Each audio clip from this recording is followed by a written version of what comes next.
The retirement paperwork was still warm from the printer when I walked out of the processing office at Fort Laramore.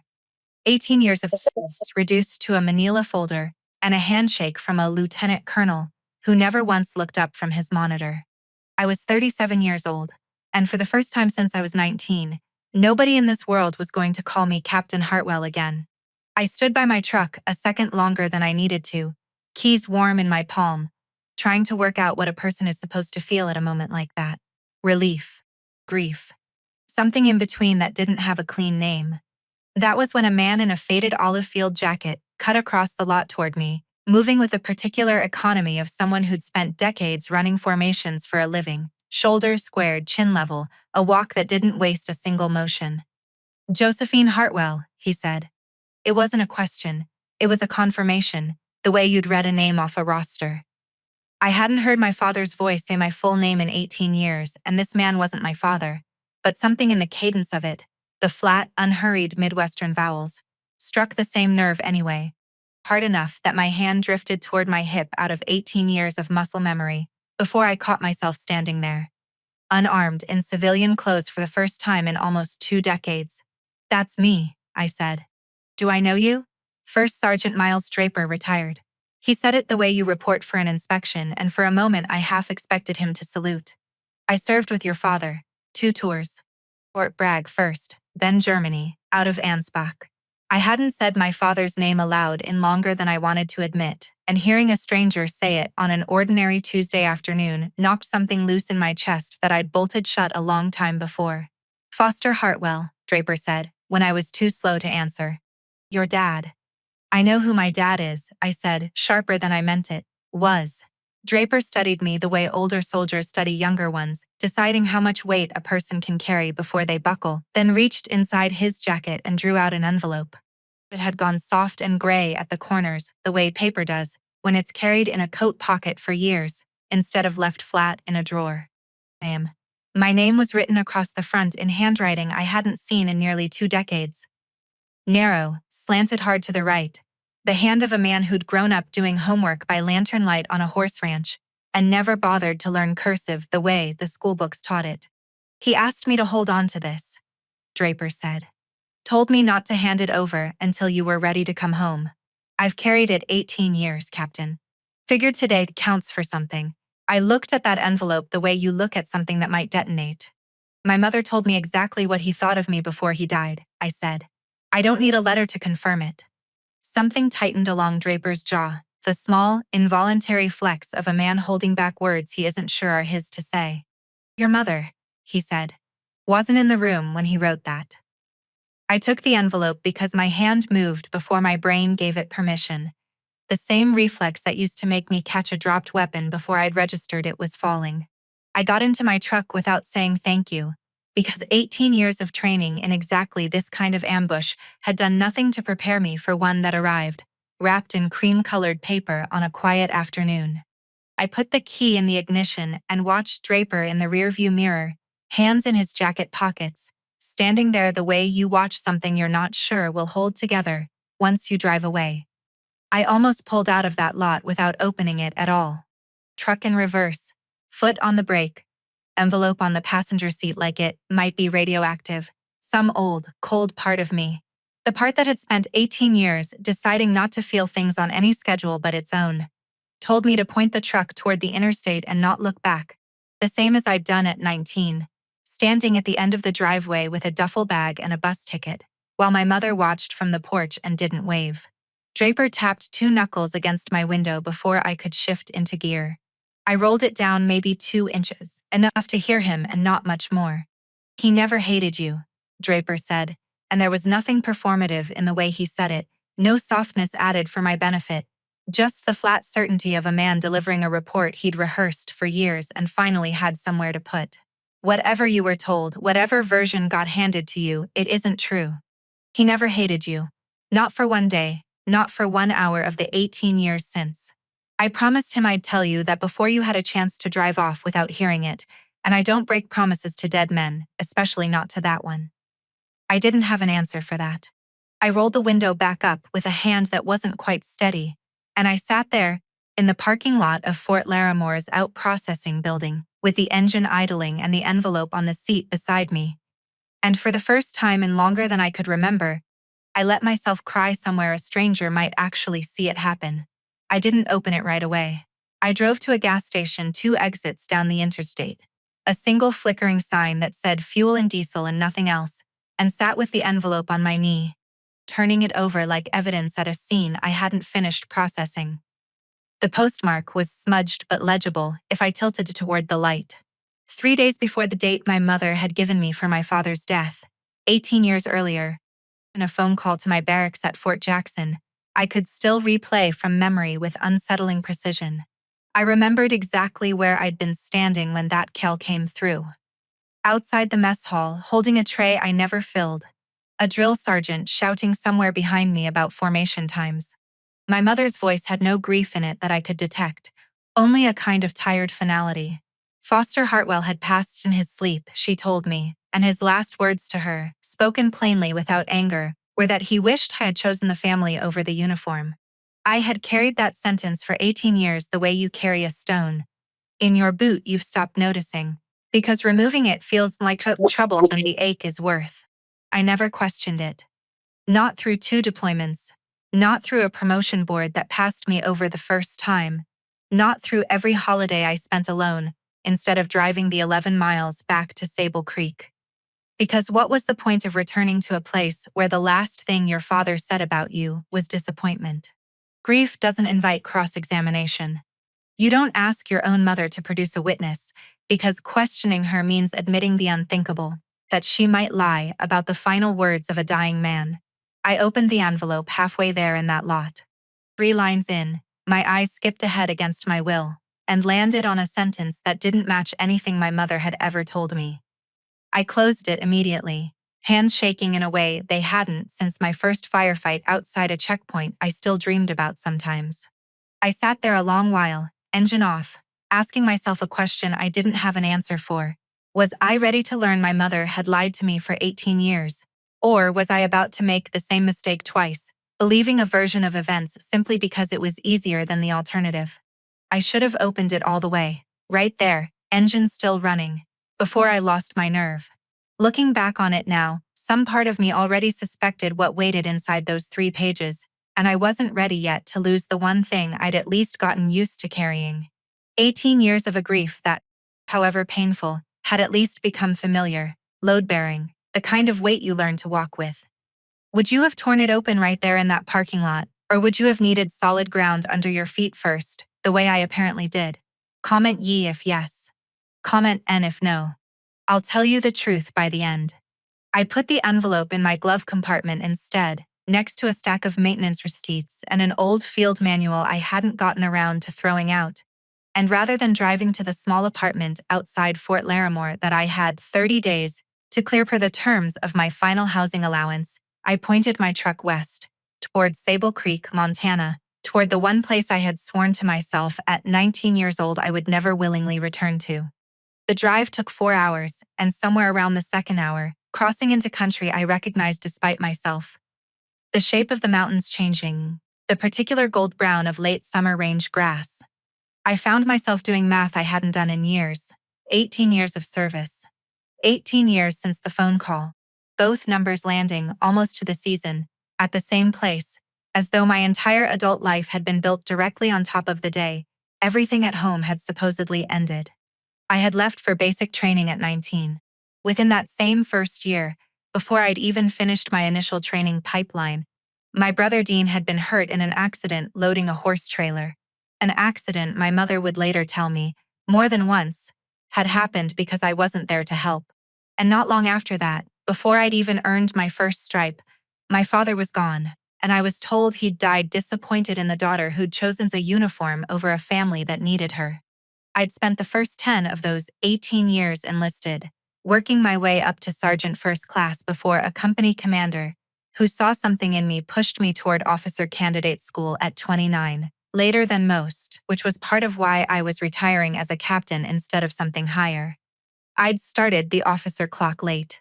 After a full decade already spent as an NCO, and I'd never particularly minded the slower climb, since every rank I did hold I'd earned twice over, once from the enlisted side and once from the officer side. It had always struck me, in the vague way you notice things you've trained yourself not to examine too closely, that grief and career had started for me on almost exactly the same calendar. I had built an entire identity in that overlap. Captain Hartwell, military police officer, someone competent and steady and needed, precisely because there had never been room, or maybe never been permission, to be the daughter who came home.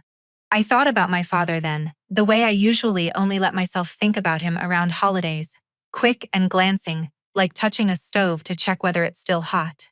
He'd taught me to shoot before I was 10, standing behind me at a fence post with cans lined up along the top rail, his hands adjusting my elbow with a patience my mother never had for anything. He'd taught me to read a horse's ears before I could read a clock properly.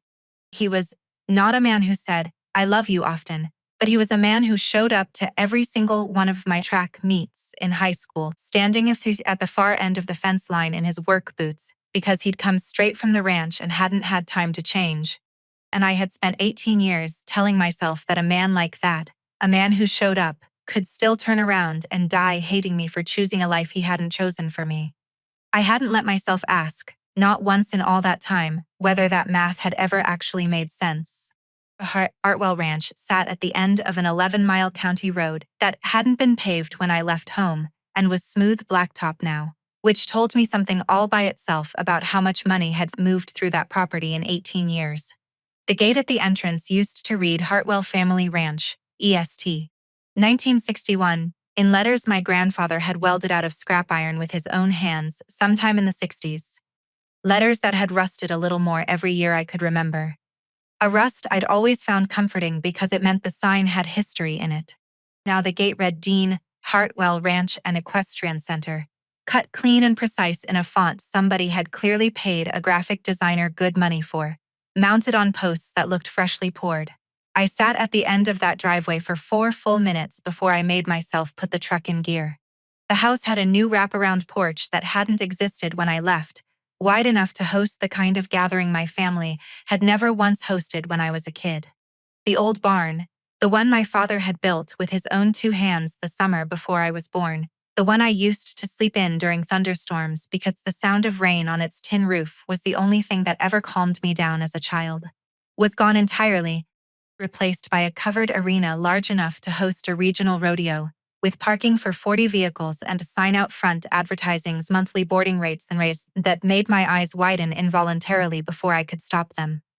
22 horses grazed across paddocks that used to hold 6, maybe 7 on a crowded year.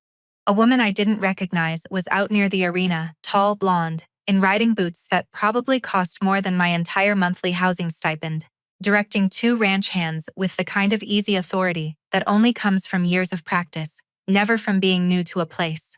"You must be Joe," she called, once she noticed my truck idling at the edge of the gravel lot. Her smile arrived fast and didn't quite finish at the eyes. "I'm Ingrid, Dean's wife." "Nice to meet you," I said, though I wasn't entirely sure yet whether that would turn out to be true. My mother came out onto the new porch, before I'd even gotten both boots on the ground. Wearing an expression I recognized instantly, because I'd watched her wear it at every parent-teacher conference and church potluck of my entire childhood. Warmth arranged carefully over the top of something colder underneath, the way frosting sits over a cake that's gone stale in the pan. "Josephine." She hugged me, and I let her, because 18 years of separation doesn't fully erase the muscle memory of what a hug from your mother is supposed to feel like, even when the actual thing doesn't quite land the way the memory of it does. "You look thin. Are you eating properly out there?" "I'm fine, Mom. Come in, come in. You must be exhausted from the drive. Dean's just finishing up with a boarding client. We'll do dinner at 6. I've got a roast in already."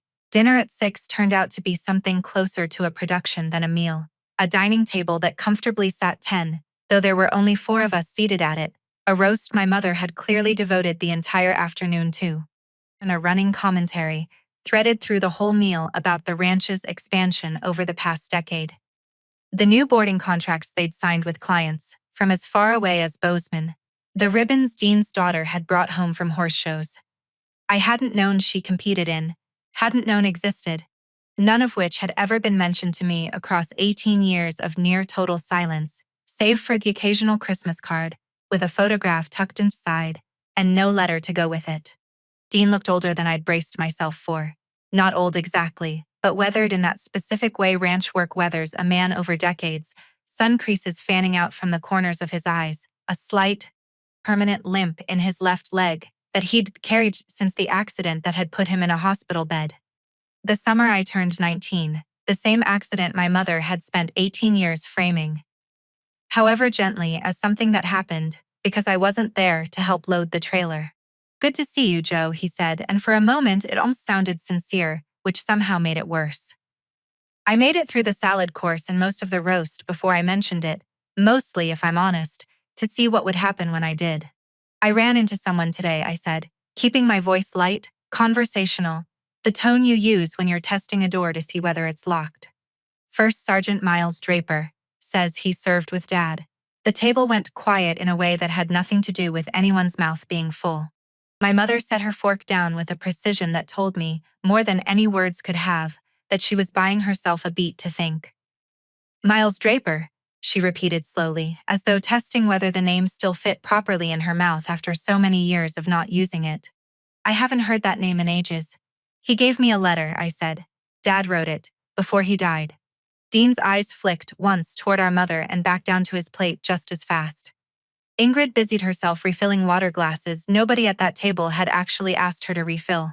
And my mother, a woman who, in my entire life, had never once failed to have a ready answer for anything, who could out-talk a courtroom lawyer if the occasion called for it, said nothing at all for a stretch of 4 full seconds, which, for her, was an eternity. I felt in my chest.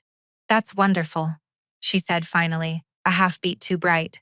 "Your father would have wanted you to have his words." Nobody at that table seemed surprised that Draper might come looking for me. I could see it in the particular careful stillness that had settled over all three of them at once.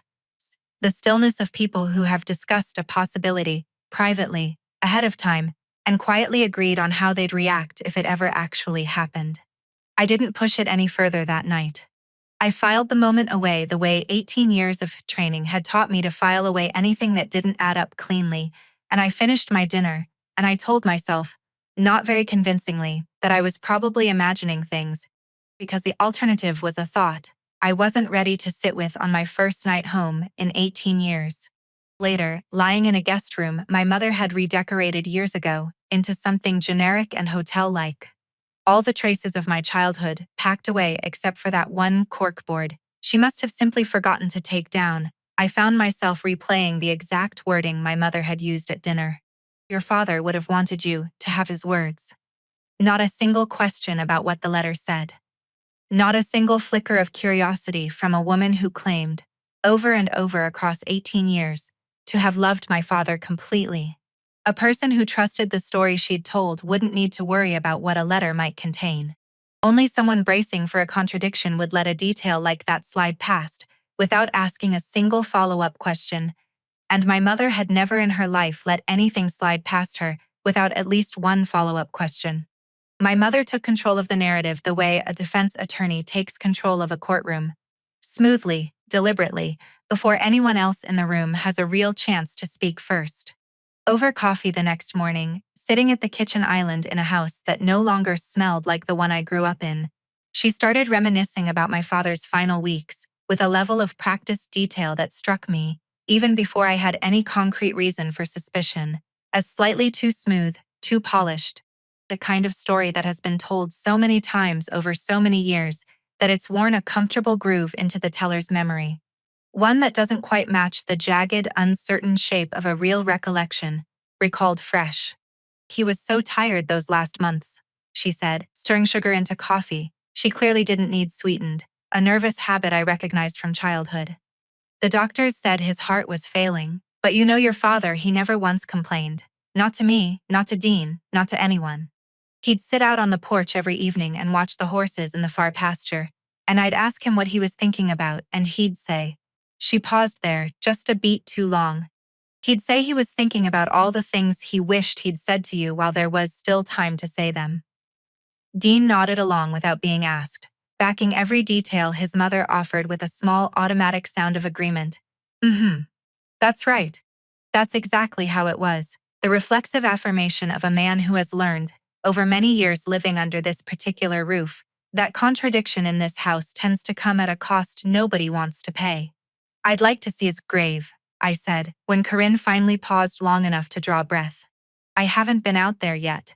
Something moved across her face, there and gone so quickly I might have written it off as imagination if I hadn't spent 18 years reading faces professionally, in interrogation rooms and briefing tents, and once memorably, in a court-martial where a staff sergeant's whole case had unraveled because of a flicker, exactly like that one. Of course you should, she said. Tomorrow maybe, once the light's better. The groundskeeper's been redoing the path out there all week. It's nothing but gravel and mud right now. You'd ruin those boots. I don't mind mud, Mom. I've walked through worse. Tomorrow, she said again, with the particular finality of a woman closing a door and expecting nobody to try the handle. Let's get you settled in properly today. You've had a long drive, and there'll be plenty of time for the cemetery. There hadn't been a long drive, not really. Just 11 miles of a county road I'd known my whole life, but I let the comment pass because pushing back over a single day's delay felt petty, almost paranoid. The kind of thing that would make me look unstable rather than observant. It was only later, lying awake in my childhood bedroom, staring up at the same water-stained ceiling, I used to trace with my eyes as a restless teenager, surrounded by faded horse-show ribbons, still pinned to a corkboard from when I was 14 years old. But I let myself actually sit with what had just happened downstairs. My mother had, for reasons she hadn't offered anything that held up under even the lightest scrutiny, stalled me from visiting my own father's grave on the very first full day I'd been home in 18 years. It was a small thing. Objectively, rationally, it was a small thing. A busy groundskeeper, a muddy path, an understandable desire to ease her long-absent daughter back into the rhythms of the house before dragging her out to a cemetery. But it was the kind of small thing that, in my line of work, you learn never to dismiss outright because small things are so often attached to much larger things by threads too fine to see clearly until something makes you pull on them, gently, and feel how much weight is actually on the other end. I lay there a long time that night, listening to the unfamiliar creak of a house that had been renovated around me while I was gone, and I found myself, for the first time since Draper had handed me that envelope, actively looking for reasons my mother might have to keep me away from my own father's headstone, rather than simply accepting that there weren't any. I went alone the next morning, before anyone else in the house had stirred, because some old instinct told me I'd get a truer read on things without an audience standing behind my shoulder, watching my reaction. The Hartwell family plot sat on a low rise a half-mile from the house, shaded by two cottonwoods my grandfather had planted decades before I was born, and my father's headstone stood there among 6 generations of Hartwells, granite, plain, exactly the kind of unshowy marker a man who distrusted anything flashy would have chosen for himself, if he'd ever been asked, which I suspected he hadn't. Foster James Hartwell, beloved whose band, father, soldier, and beneath the inscription a single line for the date of his death. I stood there a long moment before the wrongness of it fully registered. The way your brain sometimes needs a second pass to catch up to what your eyes has already noticed. The date carved into that headstone was 3 days off from the postmark on Draper's envelope. 3 days later, to be precise, which meant one of two things had to be true. Either the postmark on a piece of mail my father had personally handed to a trusted friend was somehow wrong, which postmarks generally aren't, being stamped by machines with no stake in anyone's family drama, or the date etched permanently into 600 pounds of Montana granite was wrong, which headstones generally aren't either. Not without someone having very deliberately chosen an incorrect date, and having nobody in 18 years bother, or dare, to correct it. 3 days. It was the kind of discrepancy that would be easy enough to explain away for almost anyone. A simple mistake at the engraver's shop, a grieving family too shattered to catch a typo on a proof they signed off on in the worst week of their lives, a coincidence of dates that ultimately meant nothing at all. It would have been easy to wave off for anyone who hadn't spent 18 years being trained, professionally and repeatedly, to never let a discrepancy like that one pass unexamined. Because in my line of work, 3 days was never just 3 days. 3 days was the difference between an alibi that held and one that didn't. 3 days was often exactly the size of the gap where a lie went to hide. I called Draper straight from the cemetery, standing there in the cool morning air with my father's grave in front of me, and my hands not entirely steady on the phone. The date on his headstone doesn't match your envelope, I said, no greeting first. Straight to the point, the way we'd both been trained across separate decades to communicate under pressure. 3 days apart. There was a long pause on the line, long enough that I could hear him breathing on the other end, weighing something out before he committed to saying it. I wasn't there, Draper said finally, carefully, choosing each word the way a man diffuses something he isn't fully certain is safe to touch. At the funeral. Nobody in your family told me it had even happened until it was already long over. I found out about 3 weeks after the fact from another old vet in the area who'd happened to see the obituary run in the county paper. By the time I got your mother on the phone to ask why nobody had called me, she told me it had all happened so fast. Everyone was overwhelmed with grief, and it must have simply slipped through the cracks. You served with him for 2 full tours, I said, my voice going flatter, steadier. The tone I used to use walking into a room where I already suspected somebody was lying to me. You were closer to him than half the people who actually showed up to that funeral. And nobody in this family thought to call his best friend until his own son happened to read about it in a newspaper 3 weeks late. That's right, Captain, Draper said, and I could hear, even compressed through a phone line, that this was a wound he'd been quietly carrying for a very long time himself. A smaller cousin of my own. I've turned that over in my head for 18 years and never had a solid reason to push on it. Maybe now I do. I stood at my father's grave a long time after that call ended, looking at a date that might well be a lie carved into stone that was supposed to outlast every lie a person could ever tell, and I understood, with the particular cold clarity that comes to people trained to walk into crime scenes for a living, that I hadn't actually driven 11 miles of county road to grieve. I had come home without fully admitting it to myself until that exact moment to investigate. I walked the rest of the plot before I left, reading names off headstones I hadn't thought about in years. My grandfather, my great-aunt, an infant sister I'd never known I had until I was 12 and finally asked why there was a small stone with no dates carved deep enough to read anymore. My father used to bring me out here every Memorial Day without fail, walking the row slowly, telling me a story about each name whether I asked for one or not. And it struck me, standing there now with a phone still warm in my hand from the call to Draper, that a man who cared that much about the dead being remembered correctly would never have tolerated a wrong date on his own marker. Not for a single day. If he'd had any say in the matter at all. Someone had made sure he didn't get a say. I opened the letter completely that night, alone in my childhood room with the door locked, a habit I hadn't needed since I was 17 years old, and still convinced my mother read my diary when I wasn't looking. My father's handwriting filled 3 full pages, front and back, dense and careful in a way that told me he'd drafted it more than once before committing to a final version. And it took less than a single paragraph for me to understand that everything my mother had told me across 18 years was, at absolute best, a version of the truth so distorted it barely qualified as one anymore. He wrote about pride. Not disappointment, not the quiet resentment I'd built an entire adult identity around outrunning.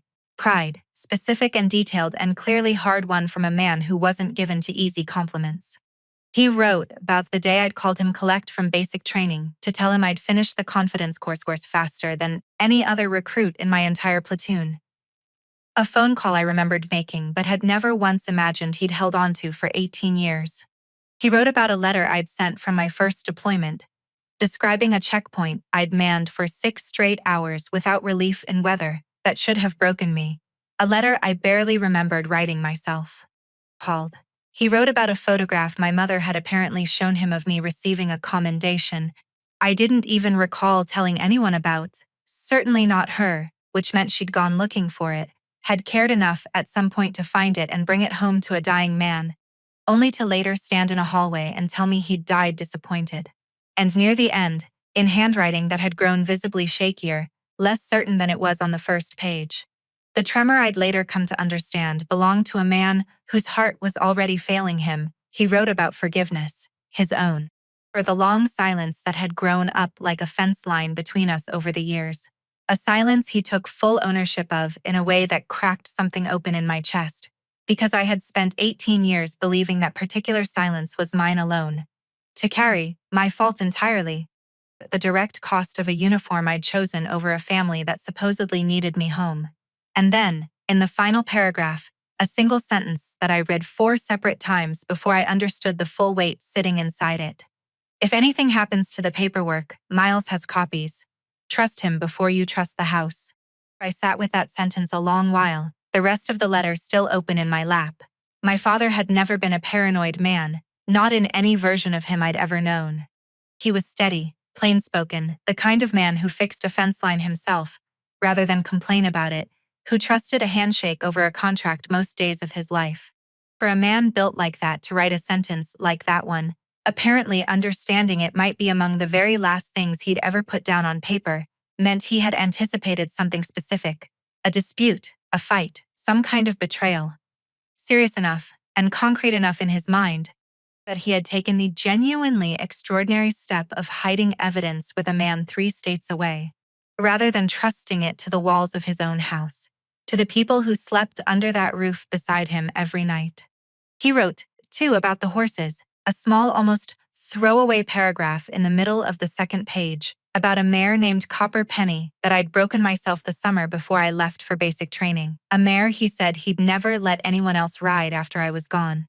Not because she was too much horse for the ranch hands, though she was, but because he said it felt like keeping one door in the house unlocked for me, even if I never walked back through it. I hadn't thought about Copper Penny in years. I wondered, reading that paragraph, whether she was even still alive, and whether Dean had kept her on, or sold her off along with everything else that used to remind this family of who I'd been before I left. He hadn't told me why he suspected trouble was coming. That was the part that kept me awake long past 2 in the morning, staring at the same water stain on the ceiling I used to trace with my eyes as a restless kid unable to sleep. My father had known, on some level clear enough to act on, that something was coming for what he'd built and for what he wanted to leave behind. He'd prepared for it quietly, secretly, from inside a house full of people who were supposed to be trustworthy by default, and he had died without ever fully explaining to anyone who might have stopped it what exactly he was so afraid of, or, more precisely, of whom. I thought, lying there in the dark with the letter pressed flat against my chest, like it might slip away if I let go of it, that I already understood the worst of what 18 years of silence had cost me. I believed in that moment that the hardest part was already behind me, the discovery that my mother had lied, the mismatched date, the general shape of a betrayal I could already feel taking form somewhere just past the edge of what I knew for certain. I had no idea, not yet, lying awake in a bedroom, still decorated with the ribbons of a 14-year-old who'd once trusted every single person under this roof without question, that I had only found the very edge of it. Whatever my father had been afraid of when he wrote those shaking final lines, it was still waiting for me somewhere in a folder I hadn't seen yet, and it was going to be far worse, and far closer to home, than anything I'd braced myself for on the drive out from Fort Laramore. I asked Dean the next afternoon, as casually as I could manage while my pulse was doing something closer to a combat pace, whether I could take a look at Dad's original will. I framed it as ordinary curiosity, the kind of thing anyone going through a retirement transition ends up thinking about: estate planning, life insurance beneficiaries, all the tedious paperwork of mortality the Army makes you sit through, and initial a dozen times before they'll let you separate from service. Dean hesitated before answering. It was brief, less than a full second, the kind of pause most people would never register at all. But I had spent 18 years learning to read the exact width of the space between a question and its answer, in interview rooms where that half-second gap had cracked open entire confessions, and that pause told me more than anything he actually said afterward. "Sure," he said, "a beat too easy once it finally came, it's all filed properly. Nothing to worry about there." He came back roughly 10 minutes later carrying a manila folder, and inside it was a document naming him sole heir to the entirety of the Hartwell Ranch, the land itself, every building on it, the herd, the boarding business he'd built up on top of everything our father and grandfather had started, with a single provision leaving me a cash sum of $40,000, described in the document's careful, lawyerly language as being granted, in recognition of her chosen path, separate from the family enterprise. My father's signature sat at the bottom of the final page, and at first glance it looked correct. The same narrow rightward slant I'd already recognized on the envelope Draper had carried for 18 years. The date beside it read 11 months before the date on my father's headstone. The original one, before I'd learned that date itself might not even be accurate. Something about the page snagged in my mind the way a discrepancy always did. Some instinct I couldn't fully name yet standing right there in that kitchen. The ink of the signature looked slightly too uniform, too evenly pressed, for a man's hand at the very end. I remembered the tremor in my father's handwriting on my own letter. The way it grew shakier and less certain toward the final page, a tremor that matched everything my mother had told me about his failing heart in those last months. This signature had none of that unevenness in it anywhere. It was smooth in a way that simply didn't match a man supposedly 11 months from death. "Can I hold on to a copy of this?" I asked, keeping my voice level, professional, the tone I used to use requesting evidence I already suspected wouldn't hold up. Before Dean could answer one way or the other, my mother appeared in the doorway, and in one fluid motion that felt far less like ordinary courtesy and far more like pure reflex, she reached across the table and slid the folder out from directly beneath my hands. "Let's not clutter your visit home with paperwork, Josephine," she said, smiling in a way that still didn't reach anywhere near her eyes. "You only just got back to us." It wasn't courtesy. I understood that immediately, watching the speed of it, the way her hand had moved before her mouth had even finished, forming the sentence meant to justify the movement. It was a woman protecting something specific, and the sheer quickness of her reaction told me she had been braced for this exact moment, or one very much like it, for far longer than she wanted me to ever find out. Then, I didn't push it further right then. Not with both of them standing there watching me, with a kind of careful, coordinated stillness I was beginning to recognize as in the family's default settings as the subject of my father's death, which I whenever of my father's, came anywhere near the surface. I went back up to my room instead, sat on the edge of a bed I hadn't slept in since I was 18, and wrote down, from memory, every detail of that signature I could still picture clearly enough to describe to somebody who actually knew what they were looking at. I drove 2 hours to a small town called Larkin's Crossing to meet Miles Draper in person. At a diner he'd picked specifically because, he told me on the phone the night before, he didn't trust conversations that mattered happening anywhere his own walls might overhear them. He was already seated in a corner booth when I arrived, an accordion folder squared up on the table in front of him like a soldier standing at parade rest, waiting for inspection. "Your father gave me this the year before he died," he said, sliding it across the worn fake toward me without any preamble.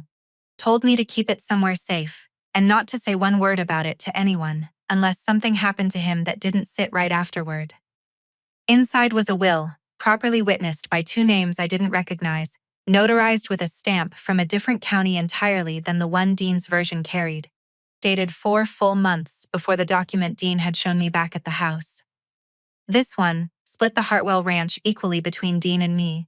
The land, the herd, the entire boarding business, divided 50-50 right down the middle, with a handwritten note tucked into the margin, in my father's unmistakable narrow hand, that read, "Joe earned this the same as Dean did, whether she's standing on this land or not." Family isn't a zip code. I read that margin note 3 times before I trusted myself to speak. "He's suspected something," I said finally, looking up at Draper across the booth. Near the end. "He suspected somebody close to him might try to change his wishes once he was no longer around to object to it. He didn't say who," Draper said, turning his coffee cup slowly in place without drinking from it. "Not in so many words, not to me. But he asked me a question, maybe 6 weeks before he passed. One I've never once managed to forget in 18 years. He asked me whether I thought a person could love somebody their whole life and still be capable of stealing from them, once they were gone and couldn't stop it. I told him at the time I honestly didn't know. Truth is, Captain, I still don't fully know. But I think he already had his own answer to that question by the time he asked me, and I think it scared him enough to hand this folder to a man 3 states away instead of leaving it anywhere inside his own house." "You could have come forward 18 years ago," I said, not as an accusation, more as something I genuinely needed to understand. Why wait this long? Because he told me not to, Draper said simply. He said to wait until you were ready to come home on your own, not dragged back by a phone call from a stranger claiming your family had wronged you. He wanted you walking back through that gate because you chose to, not because somebody handed you a reason to be angry. I think he understood, better than I ever gave him credit for at the time, that you'd need somewhere solid to stand before you could carry what was in that letter, or in this folder, either. I sat in that diner booth a long while, two conflicting versions of my father's final wishes spread out on the table between us. 18 years of grief, reorganizing itself in real time into something that felt less like sorrow now and more like the specific, focused anger I'd only ever felt once before in my entire career. The night I'd processed evidence in a case where the guilty party had spent months carefully convincing everyone around them, including themselves, that they were actually the victim in the whole affair. What happens now? Draper asked, once the silence had stretched long enough that the waitress had refilled our coffees twice without either of us noticing. Now I find a lawyer, I said, and I find out exactly how deep this goes. Draper nodded slowly, the way a man nods when he's relieved a burden he's carried a very long time is finally about to be set down properly, in the right hands. He'd be glad it's you doing the digging, he said. Man raised an MP for a reason, whether he ever said so out loud or not. The notary listed on Dean's version of the will was a woman named Edith Colfax, who ran a small office above the hardware store in Sable Creek and had, according to the county clerk's own records, held her commission for over 30 years without a single formal complaint ever filed against her name. I walked in expecting a routine confirmation, the kind of unremarkable exchange you'd have with any professional verifying one signing out of the thousands she'd performed across 3 decades of quiet, dependable work. Instead, Edith Colfax went visibly pale the moment I said my father's name and read her the date printed on the disputed document. I don't recall that signing, she said, far too quickly, her hands already reaching toward a battered logbook she kept in a drawer beneath her desk. The kind of reflexive motion of someone reaching for cover, rather than reaching for proof of anything at all. You notarized it, I said, keeping my voice even, the tone I'd used 100 times before with witnesses who were about to tell me something they hadn't planned on telling anyone. Your stamp's on it. Your signature's right underneath my father's. I sign a great many documents in a year, Captain Hartwell, she said, flipping pages with fingers that had begun, almost imperceptibly at first, to shake. I can't be expected to remember the particulars of every single one of them after all this time. This particular one concerns a piece of property worth close to $2 million, I said. I'd have thought that one might stand out a little, even after 18 years. She found the page corresponding to the date in question, and her hands went completely still in a way that struck me as somehow worse than the shaking had been. There was a gap in the logbook, not a torn-out page, nothing quite so obvious as that would have been, but a suspiciously clean, blank space exactly where an entry should have sat, the specific kind of gap that appears when someone erases a line very carefully rather than removing an entire page outright, hoping nobody would ever look closely enough afterward to notice the faint ghost of pencil pressure, still indented beneath the blank space. Or the way the entry numbers running above and below it skipped cleanly over one that should have been there. I don't know what happened to that page, Edith Colfax said, and by then her voice had lost every last trace of the calm professional composure she'd walked in wearing that morning. I truly don't know. I would never. I believe you don't know exactly what happened to it, I said. And I meant it, watching her hands tremble over that logbook. But I don't for 1 second believe you don't know why it matters. She didn't answer that directly. She just closed the logbook slowly, both hands pressed flat against its cover like she could somehow hold the missing entry inside it through sheer physical pressure. And when she finally looked up at me again, there was something close to fear in her expression, the particular fear of a person who has spent 30 years building a spotless reputation and has just understood, watching a dead man's daughter stand in her doorway, that all of it might be about to come apart over a single favor she should never have agreed to 18 years earlier. Who asked you to change it? I asked, gently now, because I could see she was close to something, and 18 years of interrogation training had taught me that gentleness applied at the right moment, could open doors that pressure only ever slammed shut.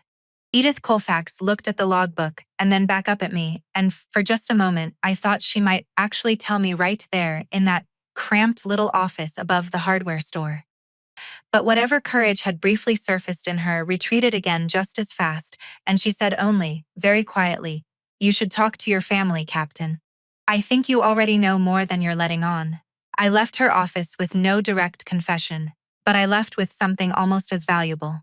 The absolute certainty, sitting cold and solid in my chest, that whatever had happened to that will had happened inside my own family, orchestrated by someone Edith Colfax was still, even now, more afraid of than she was of me. I sat in my truck outside the hardware store for a long while before I trusted myself to drive, watching the afternoon light slide down the front window of Edith's little office above the shop, and I thought about how small this town actually was, how everyone in it had known everyone else for 30, 40, sometimes 60 years, and how that kind of closeness cut both ways. It meant a notary might do a favor for a grieving widow she'd known since grade school, out of nothing more complicated than habit and sympathy, never quite letting herself think through what she was actually signing off on. It also meant that once the favor came due, there was nowhere in a town this size for the truth to hide for very long. Not once somebody with training and a reason to look started actually looking.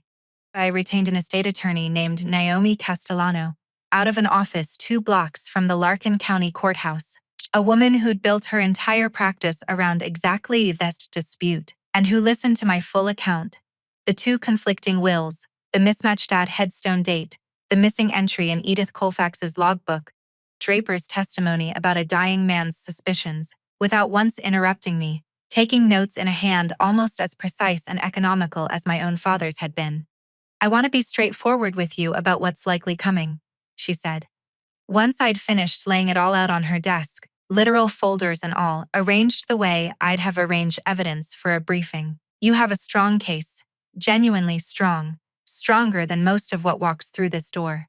The forensic document examiner I usually work with is one of the best in the state, and if that signature on Dean's version is forged, he will find it, and he will be able to explain to a judge exactly how he knows. But I need you to go into this with your eyes fully open about something else. Bill, your mother and your brother have built 18 years of an actual life on top of this. The ranch, the boarding business, whatever equity or loans sit against the property by now, all of it rests on the story you're about to try to dismantle. When people have that much built on a foundation, and someone comes to take the foundation itself out from under them, they very rarely go quietly. This is going to get uglier before any of it gets better, and I'd rather you hear that from me now than be surprised by it later." I told her I understood, and at the time I genuinely believed I did. I don't think I fully grasped the weight of her warning, not really, not until 3 nights later, when my phone rang at 11 o'clock and Ingrid's voice came through the line. Low and unmistakably frightened, the particular register of a voice that keeps checking over its own shoulder even through a telephone line. "I need to tell you something," she said, "and I need you to promise me you'll never tell Dean I called you like this." I sat up in bed immediately, instantly alert in the way 18 years of training had permanently wired into me. "I'm listening, Ingrid. I've known something was wrong here for years," she said, her voice dropping even further, as though the walls of her own home might be listening. Not the exact details. Corinne's never let me get anywhere near the actual details. Believe me, I've tried. But I've known, ever since Dean and I got married, that there's a version of how your father died, and how everything got divided up afterward, that simply doesn't add up cleanly.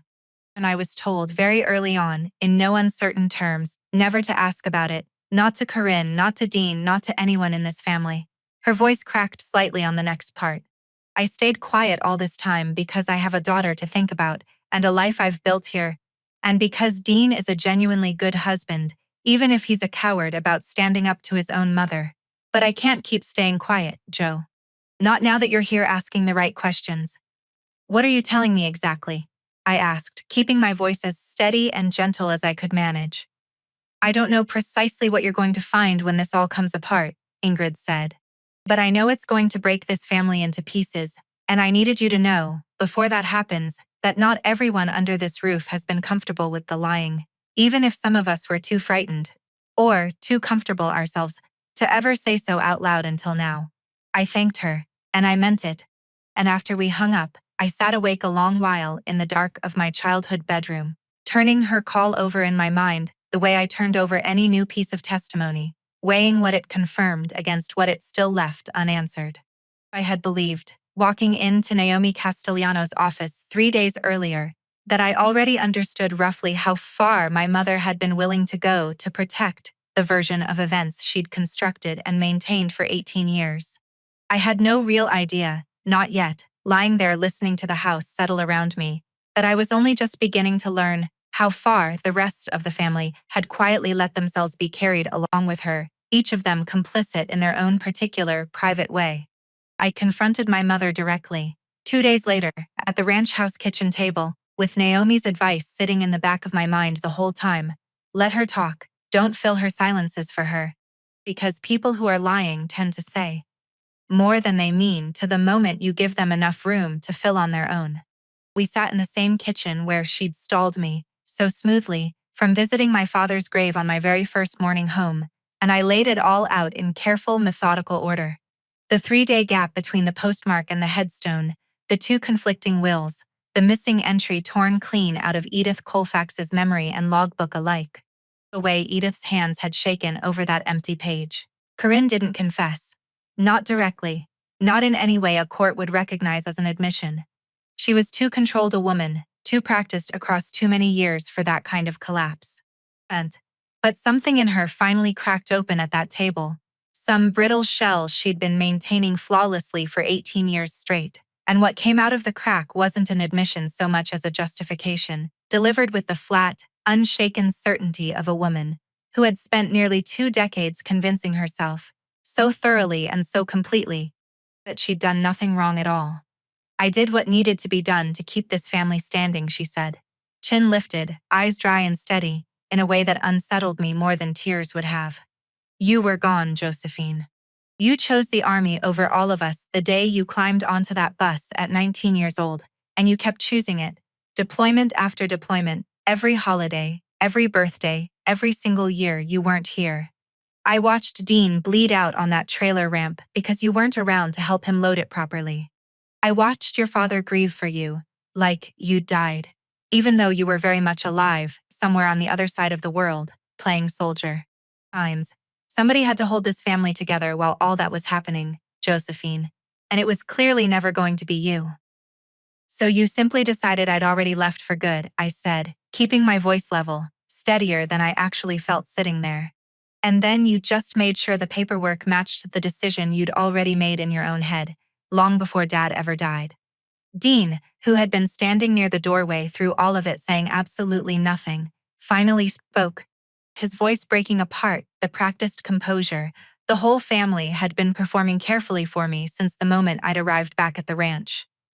Edith changed the will the week after the funeral, he said, staring hard at the floor, at anything at all except his own mother's face. Mom told her exactly what to write into it. I didn't ask any questions at the time. I know I should have. I know that now. But I didn't, because I wanted the ranch, plain and simple, and I told myself Joe didn't need it, that she had her whole career waiting for her, that this would all be fine in the end, that nobody would ever really get hurt by it. The silence that dropped over that kitchen afterward was the loudest thing I think I've ever sat inside. My mother's face moved through something fast and complicated all at once. Fury at Dean for saying it out loud, rapid calculation about what could still be salvaged, and underneath both of those, for just a single flickering instant, something that might genuinely have been fear.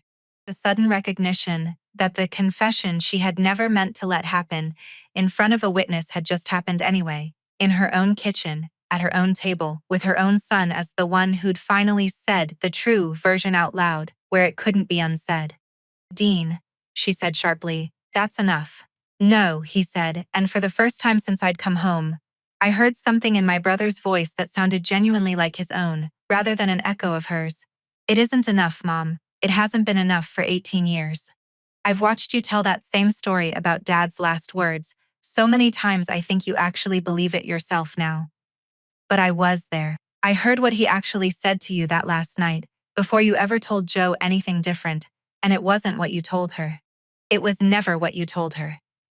Corinne didn't have an answer for that, not one she was willing to say out loud in front of both of her children at once. And for the first time in 18 years, I watched my mother sit in complete, unguarded silence with nothing left in her arsenal to say. I didn't feel triumphant, sitting there watching that silence stretch out across the same table, where she'd once served me birthday cake, where she'd once helped me study spelling words by lamplight. I felt, mostly, a kind of exhausted grief, the specific grief of understanding that the mother who raised me and the mother who had constructed 18 years of careful lies were, somehow, impossibly, the very same person, and that I was probably never going to fully reconcile those two versions of her, no matter how the legal proceedings eventually turned out. "I'm calling Naomi tonight," I said finally, standing up from the table. "You should probably call your own attorney too, Mom. Both of you." Corinne looked up at me then, and for just a moment, before the mask slid back into place, I thought I saw something almost like relief cross her face. The relief, maybe, of a woman who had been carrying a secret so long and so carefully that even its exposure, even the ruin coming for her, felt lighter than continuing to hold it alone. The probate hearing was held 6 weeks later, inside the Larkin County Courthouse, a squat brick building with radiators that clanked intermittently through the entire proceeding, loud enough that the judge had to raise his voice more than once to be heard over them. I sat beside Naomi Castellano at a table on one side of the aisle, and across from us sat my mother and Dean, along with an attorney they'd retained, who kept glancing nervously at the thick binder in front of the forensic document examiner, like he already suspected exactly what was coming and had no way to stop it. Lucas Marsh testified for just over an hour, and I found myself watching him with something close to professional admiration, the way I might have watched a good forensic tech back on active duty. He was a small, precise man, unhurried in his delivery, who spoke about ink chromatography and stroke pressure, and the natural inconsistencies of an aging hand, with the calm, unshakable authority of someone who had performed this exact kind of testimony hundreds of times before and had, by all accounts, never once been successfully challenged on his findings. He projected side-by-side comparisons onto a screen that flickered faintly under the courtroom's fluorescent lights, pointing out, with a laser pointer that trembled slightly less than my own hands had that day at the cemetery, the natural tremor present throughout my father's authenticated signature on documents dated within his final year of life, a tremor entirely consistent with his diagnosed cardiac condition, and its complete, telling absence anywhere in the disputed signature on Dean's version of the will. In my professional opinion, formed after examining both documents under magnification and comparing stroke velocity and pressure distribution across each, Marsh testified. The signature on Exhibit C was not produced by the same hand responsible for the authenticated exemplars, nor at anywhere near the same point in that hand's natural decline. Furthermore, ink dating analysis conducted using standard solvent loss methodology places the creation of this particular signature at a time consistent with roughly 2 weeks following Foster Hartwell's documented date of death, not 11 months prior to it, as the document itself claims. I watched my mother's face while he spoke. She kept it composed, mostly, the same careful composure she'd maintained across 18 years. But I saw her hands tighten in her lap, knuckles going pale, and for the first time I understood that some part of her, even now, had genuinely believed this moment might never actually arrive. Draper testified next, steady and unwavering in a way that reminded me sharply of exactly why my father had trusted him with something this important for so many years. He spoke about the letter, about the earlier will he'd kept safe in a folder for the better part of 2 decades, and about a conversation with a dying man who had once asked him, quietly, on a porch somewhere with the horses grazing in the distance, whether he believed a person could love somebody their whole life and still be capable of stealing from them once they were gone. "I told him I didn't know," Draper said to the courtroom, his voice steady despite the weight of what he was saying. "I still don't fully know the answer to that question, Your Honor. But I know Foster Hartwell trusted me enough to prepare for the possibility, and I know I promised him I'd carry that trust as far as it needed to go, even 18 years after he was gone. I took the stand myself near the end of the afternoon, and I testified plainly. the way I'd been trained to testify in 100 different rooms across 18 years of service.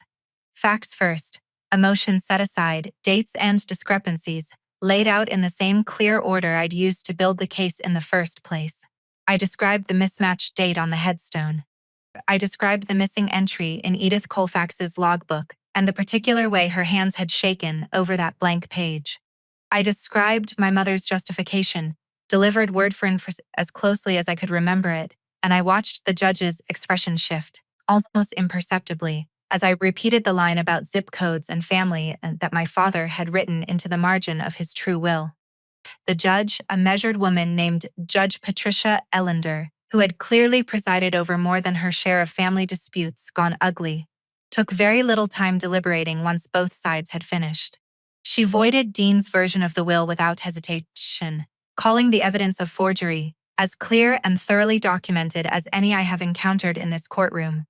And she formally reinstated the earlier document, the one splitting the Hartwell Ranch equally between Dean and me, the one carrying my father's own handwritten note in the margin about family not being a zip code. She then referred my mother, my brother, and Edith Colfax to the district attorney's office for full investigation into forgery and probate fraud. Her voice flat and businesslike as she read the referral into the record, as though she'd delivered that exact sentence 100 times before, and would deliver it 100 times again. I watched my mother's face as the ruling was read aloud, and for the first time in 18 years, I saw her without a single trace of performance left anywhere on it. Just an old woman finally, fully understanding that the story she'd told for so long and told so well had at last run entirely out of road to travel on. Edith Colfax surrendered her notary commission voluntarily before the state licensing board could revoke it outright, and she pleaded guilty to a reduced charge in exchange for testifying fully and honestly about what my mother had asked her to do and when. She avoided prison time, in the end, largely because of her cooperation and her clean record across 30 otherwise honest years. But the fine the court imposed emptied out most of what she'd saved for retirement, and she closed the little office above the hardware store for good within a month of the ruling, moving in with a sister 2 counties over rather than face the town she'd served and quietly failed for so long. Dean and my mother were both convicted on the fraud charges connected to the falsified will, and they received suspended sentences, 5 years of formal probation each, and a court-ordered restitution schedule that included a substantial lien placed directly against the Hartwell Ranch itself. The very thing they had lied for 18 years to protect, now legally encumbered because of exactly how they'd chosen to protect it. Ingrid, who had cooperated fully and openly with investigators once the full truth had come out into daylight, kept her marriage intact, kept her daughter, and kept, I think, whatever measure of her own conscience she'd managed to preserve through all those years of not asking the questions she'd wanted to ask. The ranch itself was legally restored to joint ownership between Dean and me, exactly as our father's true will had always intended it to be. But I found, once the ruling was finally behind us, that I didn't actually want to stay tied to it, or to the people who came attached to that land along with the deed. The one thing I did take with me before any of the paperwork on the buyout was even finalized was Copper Penny, the old mare my father had kept unridden all those years, saving her in his own quiet way, for a daughter he wasn't certain would ever come back to claim her. She was slower now, gray around the muzzle, but she remembered my voice before I'd even reached the fence line, and I like to think that counts for something my father would have understood better than almost anyone. I let Dean buy out my half of the property over a payment schedule Naomi structured carefully to be fair to both of us, because by then I understood something I hadn't fully understood driving out from Fort Laramore 6 weeks earlier. Owning half of a piece of property alongside people who had spent 18 years constructing an elaborate lie about my own father's dying wishes wasn't actually the inheritance I wanted, no matter how much acreage came attached to it. What I had actually come home looking for, it turned out, had never really been the land at all. I petitioned the county to correct the date etched into my father's headstone, and it took 3 weeks and one remarkably patient clerk in the records office. But they fixed it eventually, chiseling the true date in beneath the old incorrect one into granite that would now outlast every single one of us and every lie any of us had ever told each other. I stopped by the cemetery alone first, before telling anyone else, just to see it corrected with my own eyes. And I stood there a long while in the cool morning air, running my thumb over the freshly cut numbers, the way you'd check a wound to see if it had actually finished healing. On a quiet morning in October, I drove out to that same cemetery again, this time with Miles Draper riding beside me in the passenger seat, the same man who had stood in a parking lot at Fort Laramore, an entire season after my father's actual death and 18 years after everything else, and refused to let me drive away without hearing the truth first. He'd driven up from Larkin's Crossing the night before and stayed at the one motel in Sable Creek, and he'd shown up at the ranch gate at 7 that morning, in the same faded field jacket he'd been wearing the day he found me. Like it was some kind of uniform he still wasn't ready to retire. I read the letter aloud at the grave, the whole thing, front to back, both pages, my father's shaky, honest, painstaking handwriting given a voice out loud for what I understood, standing there, was probably the first time since he'd written it alone somewhere inside that house, already suspecting that someone he loved might eventually try to erase him from his own story. Draper stood beside me with his hat off the entire time, the particular stillness of a soldier standing for the ones who came before him, the ones who didn't make it as far as he had. A meadowlark called somewhere off in the far pasture while I read, the same bird my father used to point out to me as a kid, and I let myself stop reading for just a moment to listen to it before I picked the letter back up and finished the last few lines. When I finished, I folded the letter carefully back along creases that had gone soft and thin from 18 years of careful private handling, first by Draper and now, going forward, by me. I stood there a while longer, with my hand resting flat on top of the cool granite, and I understood something in that moment that I don't believe I could have fully understood at 19. Walking away down that same driveway with a duffel bag over one shoulder, or even at 30, 3 deployments and 100 interrogation rooms, deep into a career I'd built as much to outrun my grief as to serve my country. The people who actually respect you, who actually love you the way they claim to, never need your absence in order to feel whole themselves.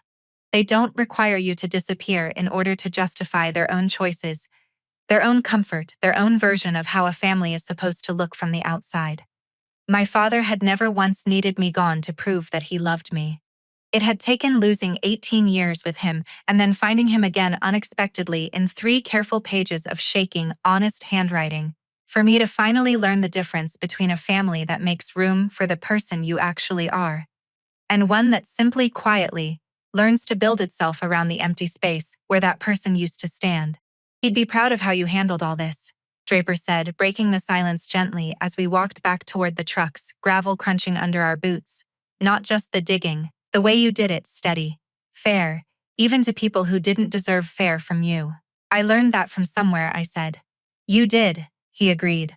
Same place you learned everything else that ever mattered.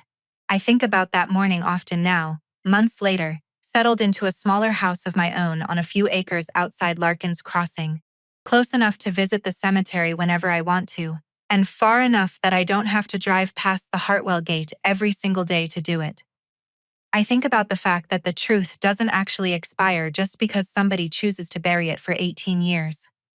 It waits patiently whether anyone's looking for it or not. Mine waited quietly in a diner folder.